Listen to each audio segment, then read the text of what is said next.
السلام علیکم ورحمۃ اللہ وبرکاتہ۔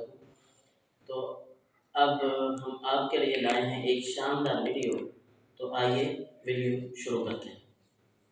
ان تمام تعریفیں اللہ تعالیٰ جل مجدہ الکریم کے لیے، درود و سلام نبی کرم نور مجسم شفیع معظم احمد مجتبیٰ جناب حضرت محمد مصطفیٰ صلی اللہ تعالیٰ علیہ وسلم کی ذات والا صفات کے لیے حمد و صلوات کے بعد، عزیز دوستو، بزرگوں اور بھائیوں، انسان کھائے پیے سوئے جاگے تو اس کے جسم کی ضروریات پوری ہوتی ہیں، لیکن جب وہ اللہ کا ذکر کرتا ہے، نماز پڑھتا ہے، دعا مانگتا ہے، استغفار پڑھتا ہے، درود و سلام کے گجرے پیش کرتا ہے، تو پھر اس کی روحانی ضروریات پوری ہوتی ہیں۔ آج جس زمانے میں ہم وقت گزار رہے ہیں، لوگوں کی جسمانی ضروریات پوری کرنے کے لیے، غذائی ضروریات پوری کرنے کے لیے بہت سارے بندوبست کیے جا رہے ہیں، لیکن جتنا لوگ اپنی ظاہری ضروریات میں خود کفیل ہوتے جا رہے ہیں، اتنا ہی زیادہ وہ روحانی طور پر کمزور ہوتے جا رہے ہیں۔ گھنٹوں بیٹھ کر گپ شپ کرنے والے لوگوں کے لیے تھوڑی دیر بھی ذکر الہی کرنا مشکل ہو جاتا ہے۔ لمبی چوڑی باتیں کرنے والے، لمبے چوڑے دلائل دینے والے لوگ اور سمجھدار لوگ اور سیانے لوگ عبادت کے معاملے میں سستی کرتے ہیں، عمل کے مسئلے میں کمزور ہو جاتے ہیں۔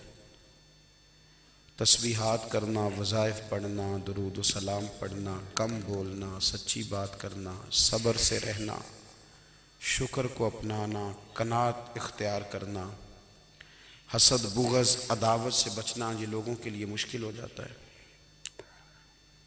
پھر اس کا نقصان یہ ہے کہ معاشرہ ایک عجیب سی بے سکونی اور بے قراری کا شکار ہے۔ جیب میں بہت زیادہ پیسے رکھنے والا، خوش شکل نظر آنے والا، پیٹ بھر کے روٹی کھانے والا شخص بھی ڈھونڈتا پھرتا ہے کہ آخر میں پریشان ہوں کیوں۔ آپ انسانیت کی تاریخ پڑھیں گے تو آپ کو معلوم ہوگا کہ انسان نے کبھی پتھر کی پوجا کی، کبھی معاذ اللہ چاند سورج کی، درختوں کی، بتوں کی پوجا کی۔ معاذ اللہ یہ غلط ڈائریکشن پہ تو چڑھ گیا، لیکن ایسا نہیں ہے کہ کوئی بندہ دنیا میں آیا ہو اور کسی کی اس نے عبادت نہ کی ہو۔ اس لیے کہ اللہ تبارک و تعالیٰ نے جس طرح ہمارے جسم میں کھانے کی طلب رکھی ہے، پینے کی طلب رکھی ہے، سونے کی طلب رکھی ہے، اسی طرح اللہ تعالیٰ نے عبادت کے لیے طلب رکھی ہے جسم میں۔ یہ تو ہوا کہ انسان گمراہ ہو گیا، غلط رستوں پہ چل نکلا، اس نے جھوٹے معبودوں کی طرف معاذ اللہ توجہ کر لی، لیکن وہ کسی نہ کسی کے سامنے جھکتا رہا، چونکہ اس کے وجود میں طلب تھی، شوق تھا اسے کہ وہ عبادت کرے۔ اللہ تبارک و تعالیٰ جب مسلمان کو توفیق دے اور اللہ کی بارگاہ کی جانب وہ رجوع کرے، تو پھر اس کا رویہ یہ ہونا چاہیے کہ اس کی توجہ ہو اللہ کی جانب۔ ہمارے ہاں تسبیحات پڑھ لی جاتی ہیں اگر کبھی موقع ملے، لیکن وہ خاص انہماک، وہ خاص شوق، وہ خاص ذوق اللہ تبارک و تعالیٰ کی عبادت کا، ایک ہوتا ہے نماز پڑھنا، ایک ہوتا ہے اہتمام کے ساتھ نماز پڑھنا، یعنی ذرا وقت پہ اٹھنا، ذرا صحیح کر کے وضو کرنا، ذرا شوق سے مصلی بچھانا۔ ایک ہوتا ہے تسبیح پڑھ لینا، اور ایک ہوتا ہے ذرا تھوڑا سا نا شوق کے ساتھ اللہ کو یاد کرنا۔ آپ کبھی جو میں نے آیہ کریمہ پڑھی، اس کی آپ شان نزول دیکھیں۔ نبی کریم صلی اللہ تعالیٰ علیہ وسلم کے کچھ صحابہ اللہ کی محبت کے شوق میں حضور کی بارگاہ میں حاضر ہوئے اور انہوں نے آ کے عرض پتہ کیا کیا؟ عرض کرنے لگے یا رسول اللہ صلی اللہ تعالی علیہ وسلم سالوں بیت گئے ہیں سجدے کرتے ہوئے، حضور سالوں بیت گئے ہیں تسبیح پڑھتے ہوئے، سالوں بیت گئے کہتے ہوئے کہ سبحان اللہ وہ پاک ہے، ہمیں سالوں بیت گئے یہ کہتے ہوئے کہ اللہ اکبر وہی سب سے بڑا ہے، سالوں بیت گئے کہتے ہوئے کہ الحمدللہ ساری تعریفیں اللہ کے لیے، سالوں بیت گئے اس کی تسبیح کرتے، تحلیل کرتے، تکبیر کہتے۔ حضور اب نہ ہمارا اپنے رب سے ملنے کو جی چاہتا ہے، کبھی اے حقیقت منتظر نظر آ نہ لباس مجاز میں، لاکھوں سجدے تڑپ رہے ہیں میری جبین نیاز میں۔ اور اقبال کہنے لگے کہ تیرے عشق کی انتہا چاہتا ہوں، تو میری سادگی دیکھ کیا چاہتا ہوں، میرا ذرا سا تو دل ہے مگر شوق اتنا، میں وہی لن ترانی سنا چاہتا ہوں۔ میرا بھی دل کرتا ہے کہ اللہ میں تجھے کہوں میں تجھے دیکھنا چاہتا ہوں، جس طرح حضرت موسیٰ کلیم علیہ السلام نے کہا تھا، اور تو مجھے کہے کہ لن ترانی تو نہیں دیکھ سکتا، ذرا سا تو دل ہے مگر شوق اتنا، میں بھی وہی لن ترانی سنا چاہتا ہوں۔ پھر کہنے لگے بھری بزم میں راز کی بات کہہ دی، بڑا بے ادب ہوں سزا چاہتا ہوں۔ دیکھو سب لوگوں کے بیچ ہی میں نے یہ کہہ دیا۔ میرے عزیز صحابہ نا شوق میں، کتنے سارے لوگ ہیں آپ، کتنی ماشاءاللہ بڑی تعداد میں آپ آئیں، ہم بھی کبھی اس شوق میں گئے ہیں کہ ہمارے رب کو دیکھنے کو دل چاہتا ہے، ہمارا جی چاہے وہ کبھی ہمیں ملے، ہم کبھی اس کی زیارت کریں، اس کی بارگاہ کرم میں ہم حاضر ہوں۔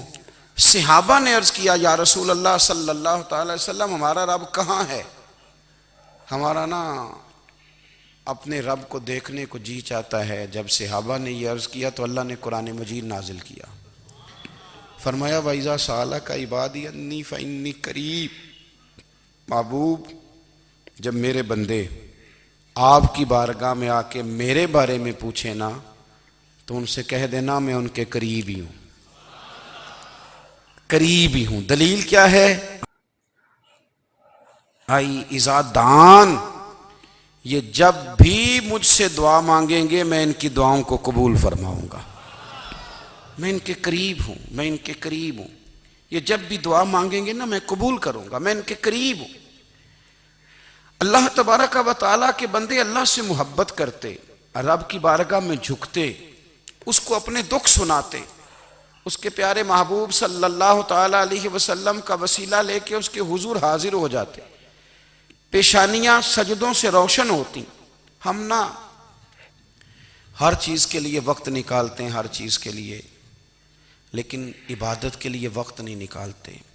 ہر شے آباد ہے، ہر شے، ہماری فیس بک بھی آباد ہے، واٹس ایپ بھی آباد ہے، ہمارے ٹویٹر بھی آباد ہیں، ہماری ہر چیز آباد ہے، سب سے کم آباد ہمارا مصلی رہ گیا ہے، سب سے کم۔ وہ لوگ اب ڈھونڈنے سے ملتے ہیں جن کی بغل میں مصلی ہوتا تھا۔ میرے بھائی آپ کتنا کو دنیا کے پیچھے بھاگو گے تھکا دے گی، کتنا دولت کے پیچھے بھاگو گے تھکا دے گی۔ آپ جب اپنی زندگی میں جمع تفریق کرو گے نا تو مرتے وقت احساس ہوگا کہ سارا کچھ تو لوگوں کے لیے کیا، اپنے لیے تو کر ہی کچھ نہیں سکے۔ اور ہم عبادت کے معاملے میں بہانے بازی بھی کرتے ہیں، ہم کہتے ہیں اوہو رزق کمانا بھی تو عبادت ہی ہے نا، تو میں حلال روزی کے لیے جا رہا ہوں، یہ بھی تو عبادت ہے نا۔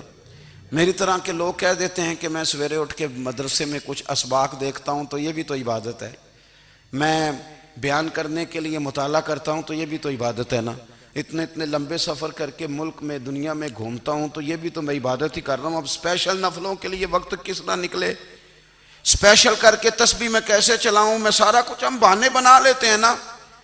میرا سوال یہ ہے کہ یہ ساری باتیں صحابہ کو، نبی کریم کو، دیگر لوگوں کو بھی تو پتہ تھی نا، لیکن آپ غور تو کریں 23 سال حضور کو وقت ملا، مختصر وقت ظاہراً تبلیغ کرنے کے لیے، پوری دنیا میں دین بھی پھیلانا ہے۔ گھر میں 11 ازواج ہیں، 4 بیٹیاں ہیں، ان کی اولادیں، سارے کام کاج بھی دیکھنے ہیں، لیکن سیدہ طیبہ طاہرہ حضرت عائشہ صدیقہ رضی اللہ تعالیٰ عنہ فرماتی ہیں سارا دن تبلیغ کرتے، ہر غلام کے دکھ سنتے، گھر میں آتے تو اپنے گھر والوں کا خیال کرتے، کام میں ہمارا ہاتھ بٹاتے، قربان جاؤں کہتی ہیں زمانہ سارا سو جاتا لیکن آمنہ کے لال مصلی بچھا لیتے۔ دنیا سو گئی، ساری سب سو گئے، جو خدام تھے، وہ جو غلام تھے وہ سو گئے۔ صحیح مسلم میں لفظ ملیں گے، سیدہ پاک فرماتی ہیں او میرے نبی کے غلاموں، میں نے یہ رنگ بھی دیکھا ہے کہ حضور نے اتنا کھڑے رہے، اتنا قیام کیا، اتنا قیام کیا کہ مقدس پیروں میں ورم آ گئے، سوج گئے پیر، اتنے بڑے۔ دل پہ ہاتھ رکھ کے نہیں بتا سکتا کہ میرے کبھی نماز میں پیر سوج گئے ہوں، کوئی نہیں بتا سکتا۔ بچوں کی روٹی کماتے تھک گئے بات الگ ہے، ہم سیر کرنے گئے تو تھک گئے بات الگ ہے، لیکن عبادت میں یہ بھی تو مسلم شریف ہے نا، یہ بھی تو دین ہے نا، یہ بھی تو حضور کی سنت ہے، یہ بھی تو وہ چیز ہے جو کریم کی آنکھوں کی ٹھنڈک ہے۔ سیدہ فرماتی ہیں پیروں میں ورم آ گئے اور ساری رات ہی حضور نے نماز پڑھی اور ایک ہی آیت بار بار دہرائی۔ مسجد نبوی میں بلال حبشی نے فجر کی اذان دے دی اور حضور ابھی مصلی پہ تھے، کریم فارغ ہوئے، میں نے عرض کی یا رسول اللہ صلی اللہ علیہ وسلم آپ کے تو صدقے اللہ اگلے پچھلوں کے گناہ معاف کرے گا، تو آپ اتنی آہوزاری کیوں فرماتے ہیں؟ آپ تو شفیع ہیں، آپ تو انبیاء کے امام ہیں۔ تو حضور نے فرمایا عائشہ تم نے گنوایا ہے نا میرے اللہ کی مجھ پر کتنی رحمت ہے، افلا اکون عبدا شکورا، فرمایا اگر اس نے اتنی نعمتیں دی ہیں تو کیا میں اس کا شکر گزار بندہ نہ بنوں، میں شکر گزار بندہ نہ بنوں اس کا؟ پھر اگر اتنی نعمتیں اس نے دی ہیں، مجھے اتنا نوازا ہے، تو پھر میں اس کے سامنے سجدے نہ کروں؟ او میرے بھائی، بڑے قابل فخر لوگ ہیں ہم کہ ہم نبی پاک کے غلام ہیں، ہم قابل فخر ہیں کہ نبی کریم کے غلام ہیں۔ کیا کبھی اس غلامی کے شکرانے میں بھی 2 نفل پڑھے کہ یا اللہ تیرا شکر ہے تو نے ہمیں حضور کا غلام بنایا ہے؟ یاد رکھیں کہ اپنی روحانی زندگی کو آباد کریں، استغفار پڑھیں، تسبیحات کریں۔ حضرت عبداللہ ابن عمر رضی اللہ تعالیٰ عنہ حضرت عمر کے صاحبزادے، مکہ مکرمہ میں ان کی قبر ہے۔ میں نے جب انہیں پڑھا تو مجھے ان سے بڑا پیار ہو گیا، لیکن آپ کو پتہ ہے وہاں جا کے کسی شخص کا مزار تلاش کرنا یا پوچھنا ایک مشکل کام ہوتا ہے۔ تو ایک دفعہ میں مکہ شریف میں حاضر تھا تو ایک گاڑی والا ڈرائیور مجھے کہنے لگا کہ مولانا میں آپ کو جانتا ہوں، مجھے آپ سے محبت ہے، ایک بات بتاؤں آپ کو؟ میں نے کہا بتاؤ۔ کہنے لگے حضرت عبداللہ ابن عمر کی قبر دیکھنی ہے۔ میں نے کہا یہ تو نہیں کہہ رہا، یہ کسی نے بندوبست کرایا ہے، یہ اللہ نے تیرے دل میں بات ڈالی ہے، یہ ہو گیا تو لے چل مجھے۔ حضرت عبداللہ ابن عمر کو نبی پاک نے فرمایا تھا راجل صالح، یہ نیک بندہ ہے، یہ متقی آدمی۔ حضرت عبداللہ ابن عمر رضی اللہ تعالیٰ عنہ سیدنا فاروق اعظم رضی اللہ تعالیٰ عنہ کے صاحبزادے ہیں اور ان کی ہمشیرہ سیدہ حفصہ رضی اللہ تعالیٰ عنہ حضور کی زوجہ محترمہ۔ ایک دن اپنی ہمشیرہ سے کہنے لگے کہ نبی کریم صلی اللہ تعالیٰ علیہ وسلم گھر میں آئے نا، اور اگر حضور غم امت میں پریشان نہ ہوں، طبیعت کو حشاش بشاش دیکھو، تو ذرا پوچھنا تو صحیح حضور کا میرے بارے میں کیا خیال ہے، پوچھنا تو صحیح کہ کریم کی بارگاہ میں میرا کیا مقام ہے، میرے بارے میں حضور کیا فرماتے ہیں۔ اب بہن کو کام بتائے اور بتائے بھی بھائی، اور پھر بہن وہ کام نہ کرے، یہ تاریخ میں ہوتا نہیں۔ حضرت عمر فاروق رضی اللہ تعالیٰ عنہ کی صاحبزادی ام المومنین رضی اللہ تعالیٰ عنہ فرماتی ہیں کہ میں تو بس منتظر تھی، انہوں نے تو کہا تھا نا کہ اگر تم حشاش بشاش دیکھو تو بات کرنا، لیکن حضور تشریف لائے، میری باری تھی، میرے گھر تشریف لائے، کھانا پیش کیا تو فوراً میں نے عرض کی حضور ایک بات پوچھنی تھی۔ تو حضور نے فرمایا پوچھئے۔ میں نے عرض کی حضور میرے بھائی عبداللہ ابن عمر کے بارے میں آپ کا کیا خیال ہے؟ نوجوانوں میری بات پہ غور کرنا، میرے بھائی کے بارے میں آپ کا کیا خیال ہے؟ تو نبی کریم صلی اللہ تعالیٰ علیہ وآلہ وسلم نے میری طرف دیکھا اور پھر حضور زیر لب تھوڑا مسکرائے. اور بریلی کے امام کہتے ہیں کہ حضور مسکرا دیتے تھے نا تو جو بڑا دکھی ہوتا تھا وہ بھی ہنس پڑتا تھا. اب سوال پیدا ہوتا تھا کہ پھر تو اس مسکراہٹ کے لیے انتظار کرنا پڑتا ہوگا کئی کئی مہینے کہ حضور مسکرائیں تو رونے والے ہنسیں. تو اعلیٰ حضرت فرماتے نہیں، انتظار نہیں کرنا پڑتا، یہ مسکراتے رہنا تو حضور کی عادت ہے.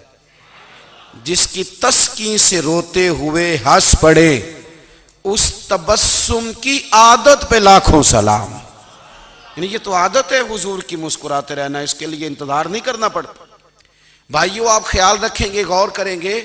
حضرت عبداللہ ابن عمر رضی اللہ تعالیٰ عنہ کے بارے میں پوچھا تو سیدہ فرماتی ہیں کہ نبی کریم صلی اللہ تعالیٰ علیہ وسلم نا زیر لب مسکرائے اور فرمایا حفصہ تیرا بھائی ہے تو اچھا، لیکن میں نے سنا ہے کہ عشاء کی نماز پڑھتا ہے تو فجر تک سویا ہی رہتا ہے. او نوجوانوں، 10 بجے تک سونے کی بات نہیں ہوئی، 9 بجے تک سونے کی بات نہیں ہوئی، 11 بجے اٹھنے کی بات نہیں.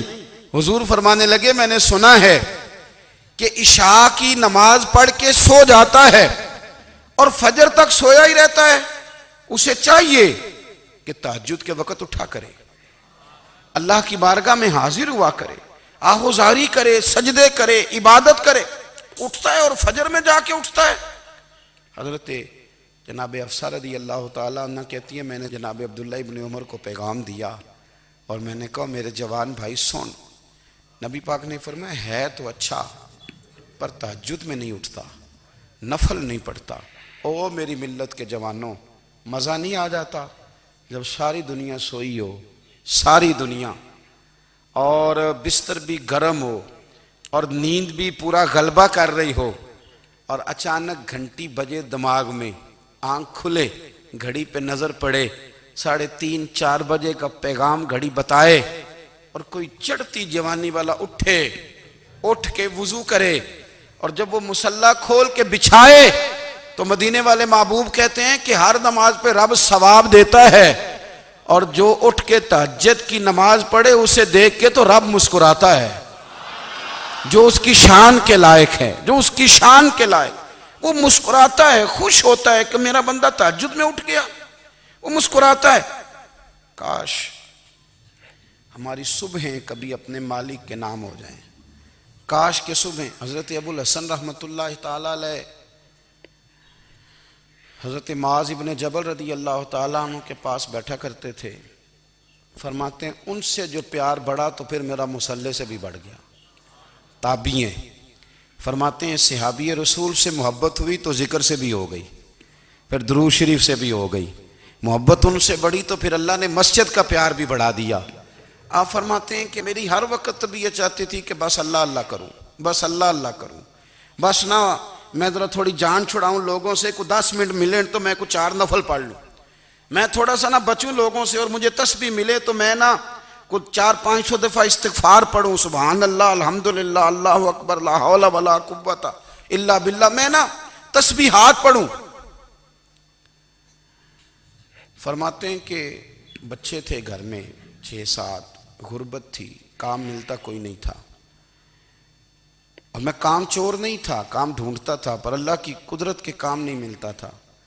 فرماتے ہیں کہ میں نے ایک دن اپنی اہلیہ سے کہا کہ آج میں پھر جاتا ہوں کام ڈھونڈنے. تو میری بیوی بڑی فرما بردار تھی، پر اس دن نہ غربت کے ہاتھوں تنگ آ کے کہنے لگی آج نانا کوئی تو چیز لے کے آیا تو مجھ سے بچوں کی بھوک نہیں دیکھی جاتی. یہ سب روگاں دا روگ محمد جس دا نام غریبی، کنڈ بلا کے لنگ جاندے نہیں دوست یار قریبی. آج نہ کچھ لے کے آیا تو میں بچے لے کے میکے چلی جاؤں گی.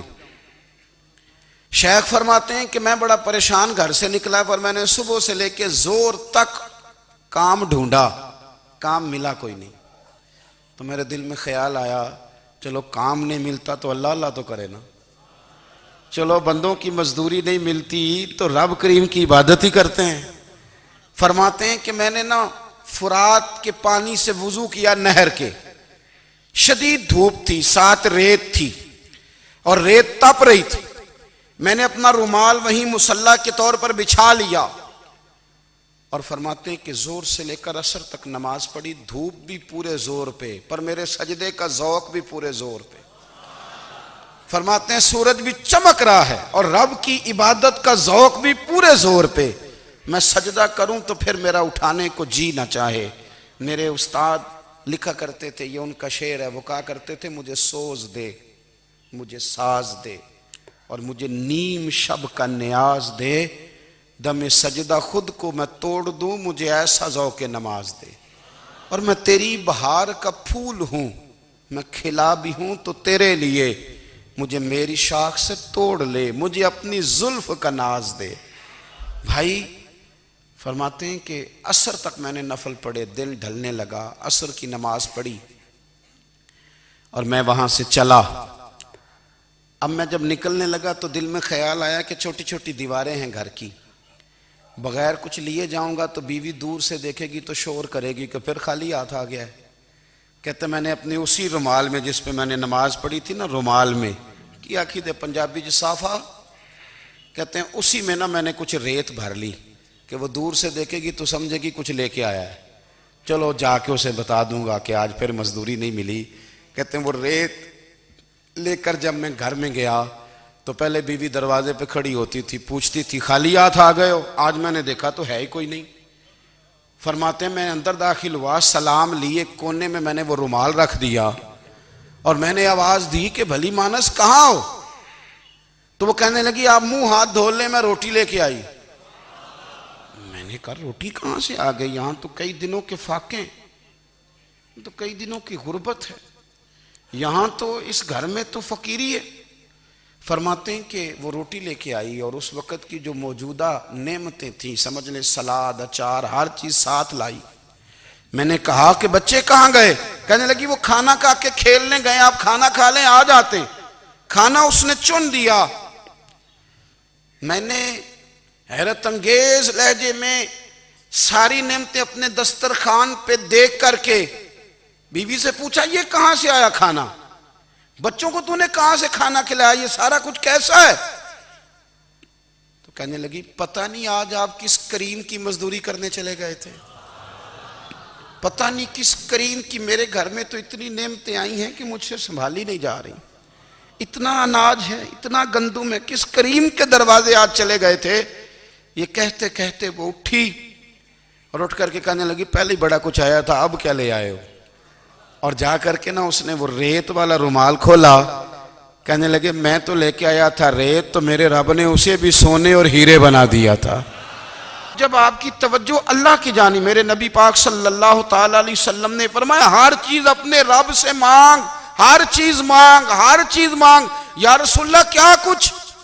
میرے محبوب نے فرمایا تیرے گھر میں نمک بھی ختم ہو جائے تو وہ بھی اپنے رب سے مانگا کر، تو مانگنا وہ تجھے دے گا، تو اس کی بارگاہ میں کشکول طلب دراز تو کرنا۔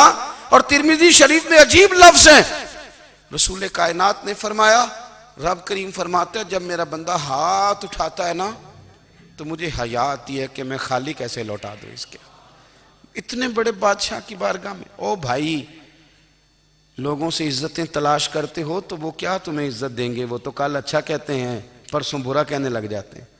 لوگوں کے سامنے گڈ بک میں آنا چاہو گے تو وہ تو سویرے تمہارے بارے میں کچھ کہیں گے، شام کچھ اور کہیں گے۔ اپنی روحانی زندگی آباد کریں، اپنے مسلح کو وقت دیں، اور دنیا سے چھپ کر اس موبائل کو بند کر کے اور اپنے آپ سے بھی چھپ کے اور تنہا ہو کے چھپا کے سارا کچھ اپنے آنسو اپنے رب کی بارگاہ میں پیش کریں، اس کے حضور حاضری دیں۔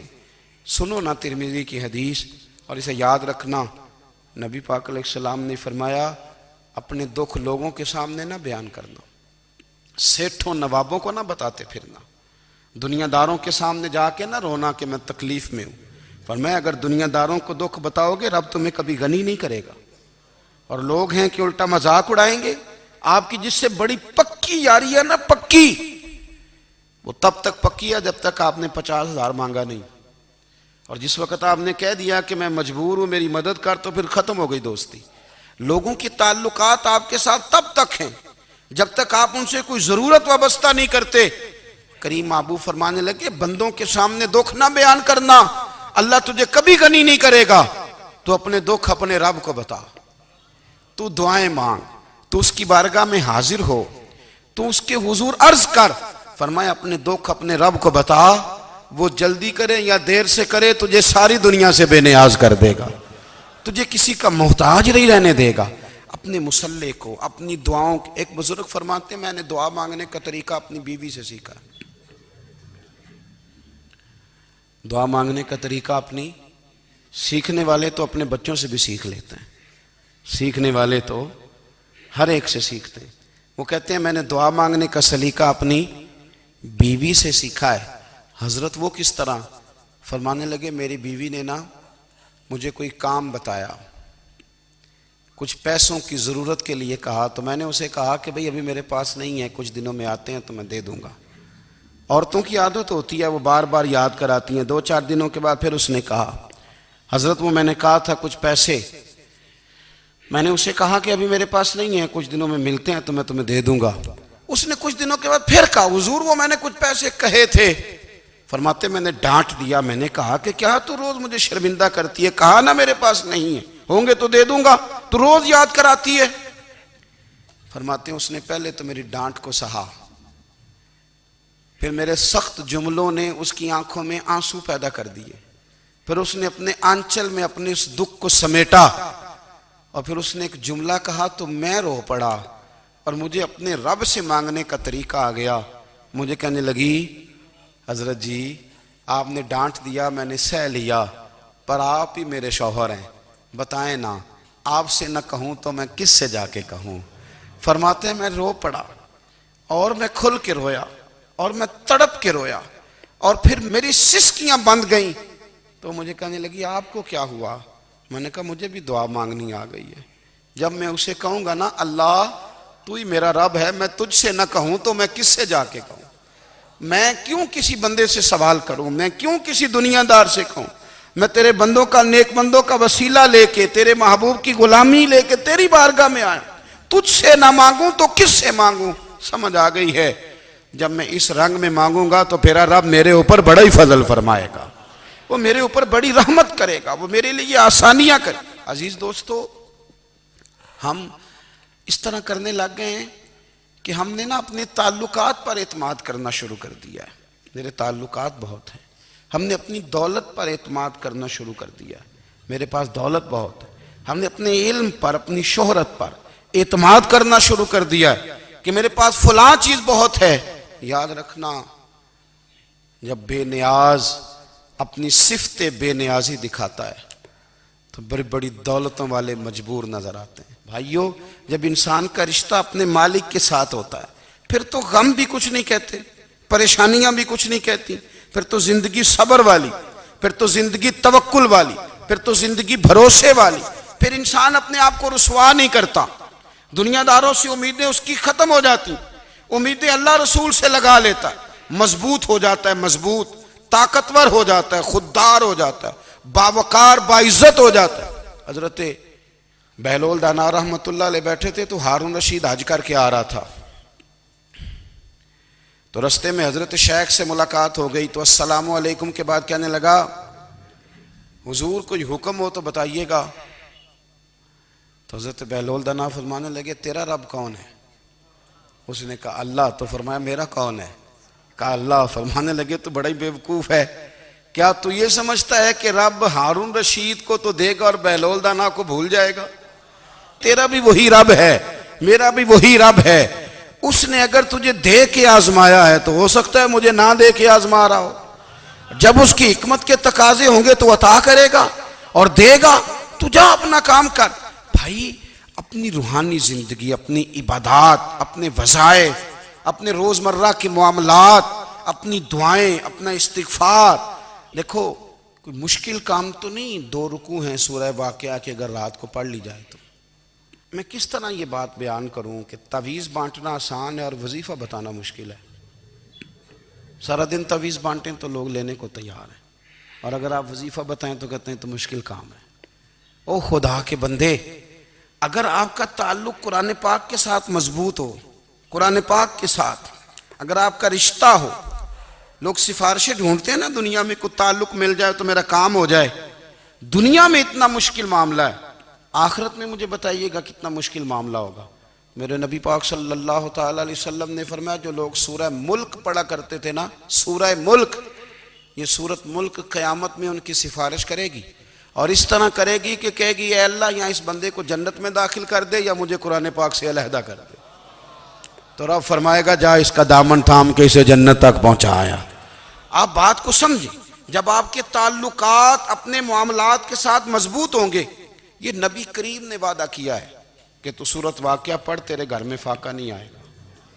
حضرت عبداللہ ابن مسعود رضی اللہ تعالیٰ عنہ بیمار تھے تو حضرت عثمان غنی رضی اللہ تعالیٰ عنہ تیمارداری کے لیے تشریف لے گئے اور جا کر کے کہا کہ آپ بڑے بیمار ہیں، آپ کی بیٹیاں زیادہ ہیں، میں چاہتا ہوں کہ خزانے میں سے کچھ مدد کروں۔ تو سیدنا عبداللہ ابن مسعود رضی اللہ تعالیٰ عنہ اٹھ کے بیٹھ گئے اور کہنے لگے امیر المومنین، اللہ آپ کو میری طرف سے میری بیٹیوں کی طرف سے بہتر صلہ دے، میری بیٹیوں کو کسی خزانے کی ضرورت نہیں، میں نے انہیں خزانہ دے دیا ہے۔ کہا جناب آپ نے کون سا خزانہ دیا ہے، میں آپ کے مالی معاملات کو جانتا ہوں۔ تو فرمانے لگے امیر المومنین، میرے نبی کریم نے فرمایا ہے جو سورت واقعہ پڑھے اسے کبھی فاقہ نہیں آتا، میں نے بیٹیوں کو یاد کرا دی ہے، یہ خزانہ میں نے انہیں دے دیا ہے۔ وہ سارے والدین سنیں جو بیٹیوں کے لیے پریشان رہتے ہیں۔ حضرت عبداللہ ابن مسعود نصیحت کر رہے ہیں، فرمانے لگے میں نے سورت واقعہ یاد بھی کرا دی ہے، پڑھنے کی عادت بھی ڈال دی ہے۔ حضور نے فرمایا ہے جو سورت واقعہ پڑھے اسے فاقہ نہیں آتا۔ کہنے لگے چاند تو اپنی جگہ چھوڑ سکتا ہے، سورج گر سکتا ہے، تارے ٹوٹ سکتے ہیں، پر مدینے والے رسول کی بات غلط نہیں ہو سکتی۔ حضور نے فرمایا فاقہ نہیں آئے گا تو انشاءاللہ کبھی بھی نہیں آئے گا۔ کرنے کا کام یہ ہے کہ ہم اپنے معاملات، اپنی عبادات، اپنی دعائیں کبھی 10 منٹ عادت ہو جائے نا دعا مانگنے کی علیحدہ سے رات کو۔ حضور نے فرمایا جو فرض نماز کے بعد دعا مانگے اللہ اس کی قبول کر لیتا ہے۔ نبی پاک صلی اللہ تعالیٰ علیہ وسلم نے فرمایا اللہ مسافر کی دعا قبول فرماتا ہے۔ حضور نے فرمایا اللہ مظلوم کی دعا قبول فرماتا ہے۔ حضور نے فرمایا بیمار سے دعا کراؤ اللہ اس کی دعا قبول فرماتا ہے۔ میرے نبی پاک نے فرمایا ماں باپ جب بھی اولاد کے لیے ہاتھ اٹھائیں، ویسے تے بلے شاہ تو آسمانی اڈ دیاں ہی پھڑ دیں، جڑا گھر بیٹھا انہوں بڑھیا ہی نہیں۔ حضور فرمانے لگے ماں باپ جب بھی اولاد کے لیے دعا فرمائیں اللہ ان کی دعا کو قبول کرتا ہے۔ آپ اپنا تعلق بنائیں، دعا کے ساتھ، عبادت کے ساتھ، مصلی کے ساتھ رشتہ بنائیں، استغفار پڑھیں۔ صلاح الدین ایوبی صلیبی جنگوں میں تھے، رات کو مسجد اقصیٰ میں نماز پڑھی تو پریشان تھے۔ ایک بزرگ سے ملاقات ہوئی تو وہ کہنے لگے کہ آپ بڑے پریشان ہیں۔ کہنے لگے حضور پریشان اس لیے ہوں کہ پہلے ہی مسلمان کمزور ہے، اب میں نے سنا ہے دشمن کا ایک بحری بیڑا وہ جنگی سامان سے بھرا ہوا آ رہا ہے، تو اب ان کے پاس اور تلواریں اور نیزے آ جائیں گے، مسلمانوں کے پاس پہلے ہی وسائل کی کمی ہے، پریشان ہوں کس طرح کر کے مقابلہ کریں گے۔ یہ بات کہتے ہی صلاح الدین ایوبی نے بزرگوں سے کہا حضور آپ بھی دعا کرنا، دعا کی بڑی طاقت ہے۔ میرے نبی پاک نے فرمایا دعا مومن کا ہتھیار ہے، دعا مومن کا، دعا مومن کا۔ حضور نے فرمایا تقدیر کو سوائے دعا کے کوئی چیز نہیں بدل سکتی، دعا مومن کا ہتھیار ہے، یہ کافر کے پاس کوئی نہیں، یہ ہتھیار ہے مومن کا۔ اللہ کرے آپ کو سمجھ آئے، پھر سنیں کئی بار کہہ چکا ہوں یہ ہتھیار ہے۔ کافر کے مقابلے میں جو تیرے پاس سب سے بڑا ہتھیار ہے وہ دعا ہے۔ دعائیں کرانی چھوڑ دی، کرنی چھوڑ دی، لینی چھوڑ دی۔ حضرت سیدنا انس بن مالک رضی اللہ تعالیٰ عنہ فرمایا کرتے تھے میں نے وہ رنگ دیکھا ہے جب حضور دعا مانگتے تھے اور حضور کی مقدس آنکھوں میں آنسو بھی ساتھ ہی بہا کرتے تھے، میں نے وہ انداز دیکھا ہے۔ تو صلاح الدین ایوبی بزرگ سے کہنے لگے آپ بھی دعا کیجیے، اور خود رونے لگے اور سر سجدے میں رکھ کے رونے لگے، اور عشاء سے لے کر فجر تک روئے، خوب روئے۔ صبح وہ بزرگ آئے تو صلاح الدین ایوبی کا خوبصورت اور ہنستا ہوا چہرہ دیکھا، کہنے لگے آپ بڑے خوش ہیں، رات تو میں نے بڑے روتے ہوئے دیکھا تھا۔ تو کہنے لگے حضور وہ جو بحری بیڑا آ رہا تھا نا وہ پانی میں ڈوب گیا ہے، اب وہ نہیں آ رہا، ابھی خبر آئی ہے تو میں بڑا خوش ہوں۔ بزرگ کہنے لگے اٹھ سینے سے لگ، اور سن ایک بات، وہ بحری بیڑا پانی میں نہیں ڈوبا، وہ تیرے آنسوؤں میں ڈوب گیا ہے۔ وہ جو تو رات رویا ہے نا رب کریم کی بارگاہ میں تو وہ ڈوب گیا ہے۔ بھائی اپنا مصلی کا، عبادت کا، وظائف کا، اللہ اللہ کا سلسلہ اس کو مضبوط کریں، اپنی دعاؤں کے تعلق کو مضبوط کریں۔ دعائیں بڑے انقلاب برپا کر دیتی ہیں۔ ہم تھوڑے تھوڑے نا جب سے خشک ہوئے ہیں نا، خشک، اور میری تو جماعت ہی صوفیاء کی جماعت تھی، ہم تو داتا علی اجمیری کی جماعت سے، ہم تو خواجہ اجمیری کی جماعت سے، ہم تو شیخ احمد فاروق سرہندی کی جماعت سے، ہم تو صوفیاء کی جماعت۔ ہماری جماعت نے بھی وہ تعلق جو ہمارے بزرگوں نے بنایا تھا۔ بزرگ اللہ کے قریب کیسے جاتا ہے؟ تو ہمارے یہاں نا بہت سارے لوگ کہتے ہیں جی نظر ہو گئی تو کام ہو گیا۔ بھائی جو بخاری مسلم میں طریقہ ہے نا اللہ کا قرب پانے کا، وہ تو نفل ہے۔ نبی کریم علیہ السلام نے فرمایا بندہ نفلوں کے ذریعے رب کے قریب جاتا ہے، اور اتنا قریب جاتا ہے کہ پھر اللہ اس کی زبان بن جاتا ہے، اللہ اس کی آنکھیں بن جاتا ہے، کان بن جاتا ہے، ہاتھ اور پیر بن جاتا ہے۔ تو یہ تو عبادت ہے، یہ تو اللہ کی بارگاہ کی حاضری ہے جو آپ کو اللہ کے قریب کرے گی۔ تو اپنے نماز کو اہمیت دے کے ادا کریں، نمازیں موبائل بند کر کے ادا کریں۔ لیکن نا کچھ لوگ کہتے ہیں مجھے ٹائم نہیں ملتا نماز کا، تو میں کہتا ہوں یہ آپ نے بڑی جرت کی بات کی ہے۔ مجھے کو میرا پیر بھائی کہہ دینا میرے پاس ٹائم نہیں آپ کو ملنے کا، تو میں کہتا ہوں آج کے بعد آنا ہی نہ۔ تو کیا سمجھتا ہے، تو بہت بڑا آدمی ہے، تیرے پاس ٹائم نہیں ہے اور ہمیں ملنے کا ٹائم، موج کر۔ تو آپ نے اللہ رسول کو ہی کہہ دیا ٹائم نہیں۔ اور عجیب فلسفہ ہے نا، کہا جائے نماز پڑھنے آؤ تو کہتے ہیں کپڑے ٹھیک نہیں، اور کہا جائے کہ آؤ ذرا دعوت پہ چلیں تو کہتے ہیں ایک منٹ ٹھہر میں کپڑے بدل کے آیا۔ نماز کے لیے کہا تو کہتا ٹھیک نہیں، دعوت کے لیے کہا تو کہتا میں ذرا تیاری کر لوں، یوں جانا مناسب نہیں۔ یہ معاملہ ٹھیک نہیں۔ رب تو فرماتا ہے کہ جب تو مسجد میں آ تو زینت اختیار کر کے آ، خوب ذوق سے دعا مانگیں، خوب شوق سے نماز پڑھیں، خوب استغفار کا مزاج بنائیں۔ آپ لوگوں کے بیچ رہ کے سوکھ حاصل کرنا چاہتے ہیں، لیکن آپ کو پتہ ہے کئی مہینے غار حرا میں رہنا بھی مدینے والے محبوب کا طریقہ ہے۔ ہر سال اعتکاف بیٹھنا الگ سے، یہ بھی حضور کا طریقہ ہے۔ مسجد نبوی کے اندر دروازہ کھلتا تھا نبی کریم کا، پر گھر کے اندر نفل پڑھے نبی پاک، اور حضور فرماتے ہیں کچھ نفل نماز گھر میں بھی پڑھا کرو، گھر کو قبرستان نہ بناؤ۔ ہمارا گھر اللہ کے ذکر سے آباد ہوگا اگر ہم نماز پڑھیں گے نا۔ میں جب سنت پڑھنے کے لیے گھر میں کھڑا ہوتا ہوں تو میرا جو 2.5-3 سال کا بیٹا ہے نا، وہ بھی میرے ساتھ نماز پڑھنی شروع کر دے۔ اسے پتہ کوئی نہیں نماز کیا ہوتی ہے، لیکن وہ بھی نا سجدہ نہ بھی کرنا ہے تو ساتھ لیٹ ضرور جاتا ہے۔